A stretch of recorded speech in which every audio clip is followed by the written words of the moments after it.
Veja bem, você já deve ter visto algum caso em que o pecado de alguém é exposto e talvez você tenha sentido feliz. Hoje em dia, com os tempos de internet, o que nós mais vemos são pecados sendo expostos. E sabe, muitas das vezes o nosso coração se alegra vendo a vergonha do nosso irmão. Se você já passou por isso, eu queria ler esse texto com você hoje e te trazer um aprendizado ou alguns aprendizados da posição de Jesus quanto ao que acontece com o pecado de Judas. Espero que você aprenda e que você possa crescer com isso. Meu nome é o Elbert Sabino, e eu estou fazendo aqui a leitura com você, a leitura guiada. Atualmente nós estamos em João, capítulo de número 13, versículo de número 21. Vamos lá, vamos fazer a nossa leitura e você acompanha comigo aí, certo? Vamos lá então, olha, versículo 21. Lembrando, Jesus está no cenáculo com os seus discípulos, e isso eu repito várias vezes para nós contextualizarmos. Não é simplesmente chegar a Bíblia e ler. Jesus está no cenáculo com os seus discípulos. Pedro fala para Jesus que ele não vai lavar os pés. Jesus revela que alguém iria traí-lo. E há todo um incômodo no meio ali. Mas veja bem, versículo 21 diz assim, olha, depois de dizer isso, dizer o quê? Dizer que alguém iria traí-lo, que aquele que iria traí-lo pegaria com ele ou partilharia do pão com ele. E o versículo 21 diz, depois de dizer isso, Jesus perturbou-se em espírito e declarou, digo-lhe certamente que um de vocês me trairá. Essa expressão aqui, olha, perturbou-se no espírito, mostra aí a natureza terrena de Jesus, tá bom? Ao mesmo tempo que nós falamos da natureza divina, aqui nós estamos falando da natureza terrena. E veja que o espírito, ou Jesus, ele se perturba, ele se sente abalado quando ele vai dizer, olha, um de vocês me trairá. Veja, a alegria de Jesus em dizer isso, a satisfação de Jesus em dizer isso, a, sei lá, sentimento de glorificação em Jesus em dizer isso? Não, há uma perturbação. E essa expressão perturbou-se, às vezes que ela apareceu principalmente em João, ela está associada a uma sensação de medo, tristeza, tá bom? Medo, tristeza e angústia de Jesus. Então nós podemos pegar aqui, por exemplo, quando ele vê Jesus, por exemplo, ele tem essa expressão, é quando ele está com aquela preocupação de, entre aspas, preocupação, de ser afastado do Pai por causa dos nossos pecados. Então, a Bíblia vai dizer em João, por exemplo, perturbou-se, ou foi abalado, sacudido, estremecido. E aqui, novamente, ele fica atribulado por causa dessa revelação aqui, olha. Digo-lhes que certamente um de vocês me trairá. Meu irmão, o que nós podemos tirar de aprendizado aqui? Veja bem, não há alegria em Jesus quando um pecador, ou um pecado, ele é trago à tona. Quando um pecador, ele é exposto, ou ele cai, ou o ser humano cai. Não há alegria em Jesus nisso.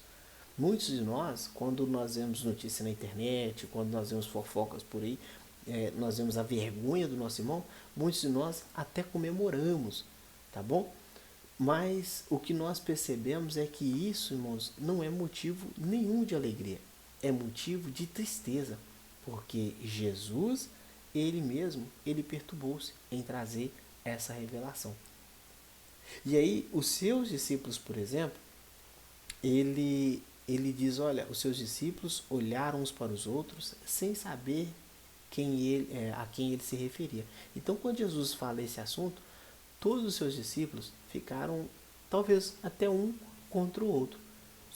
Causou-se um motivo de, de perturbação ali no meio, porque eles ficaram, sou eu, sou eu.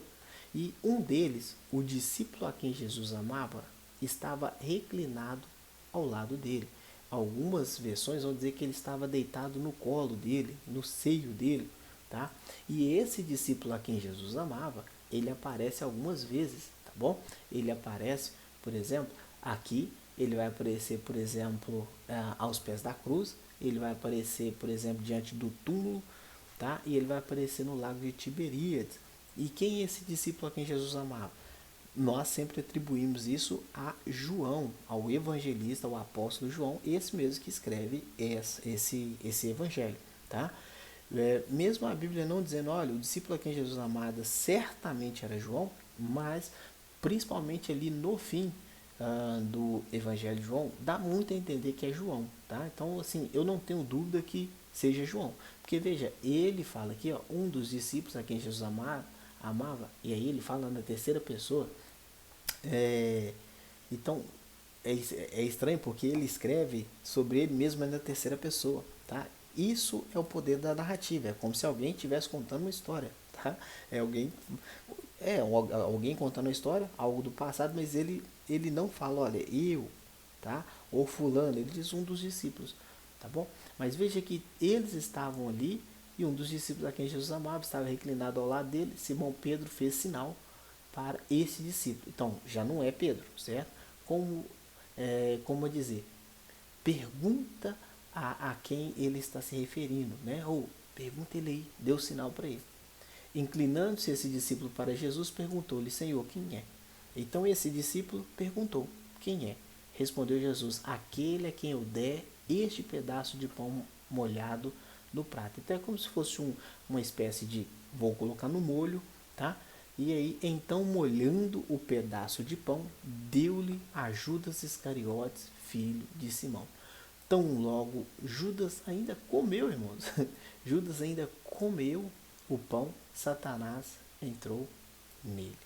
O que você está para fazer, faça depressa, disse Jesus.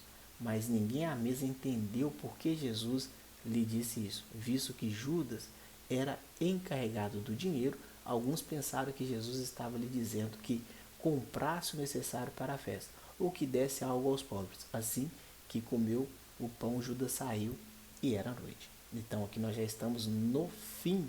Aqui Judas já saiu decidido a trair Jesus. Então veja bem, aqui meus irmãos, não há, primeira coisa, não há alegria em Jesus em revelar o traidor. Não há alegria nele, tá? Não há esse sentimento de alegria.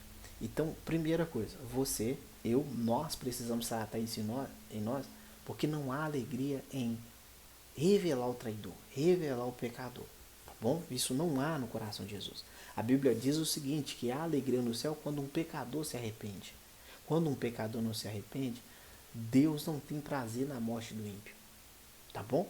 Então, ou seja, nós olhamos para isso e entendemos aqui também um sentimento de perturbação de Jesus, tá? E outra coisa que nós vamos ver é que Jesus ele não tem um sentimento aqui de surpresa, tá? Ele não fica aqui surpreendido, pensando, olha, eu descobri agora que alguém vai me trair. De forma nenhuma. Ele já sabia de tudo. E como eu lhe disse, ele tinha um autocontrole, um autodomínio. Ele tinha a graça do Espírito de Deus para poder também continuar servindo sem ter essa rivalidade com aquele que iria lhe trair, tá? E aí nós falamos também que aqui, nesse caso, havia um discípulo a quem Jesus amava. Esse discípulo, como eu disse, é João, tá bom? Mesmo a Bíblia não dando, certamente, falar o discípulo a quem Jesus amava é João, mas você já vê aqui também que não é Pedro, tá? Então é sempre bom você fazer esse tipo de leitura, você já elimina aqui, mas pela forma com que é dito, é João, tá bom? A forma com que o Judas, ou o traidor, ele é revelado, é uma forma de senha, ou seja, quem é, Senhor? Ele fala, ó, eu vou fazer o seguinte, eu vou molhar o pão, colocar no molho e vou entregar essa pessoa. Então é uma forma de senha, de sinal. E é interessante que Jesus mesmo dizendo, olha, o que tem de fazer faça depressa, os seus discípulos não entenderam o que estava acontecendo ali. E ao mesmo tempo eles pensaram, olha, como ele é responsável pelo dinheiro, ele deve ter saído para comprar alguma coisa ou dar dinheiro aos pobres, tá bom? Meus irmãos, pega esse aprendizado, pega aquilo que nós falamos aqui e coloque em prática. Se você ficar sabendo de alguém que caiu hoje, não se alegra com isso, não se divirta com isso, não faça fofoca com isso. Faça como Jesus, fique atribulado, fique chateado, sofra com isso, porque não é motivo de vitória ver alguém cair, tá bom? Esse texto fala especificamente sobre isso? Não necessariamente, mas você pode tirar como aprendizado o comportamento de Jesus com relação a esse assunto. Deus abençoe sua vida, Deus abençoe sua casa. Vamos juntos continuar fazendo a nossa leitura e continuar aprendendo a palavra de Deus.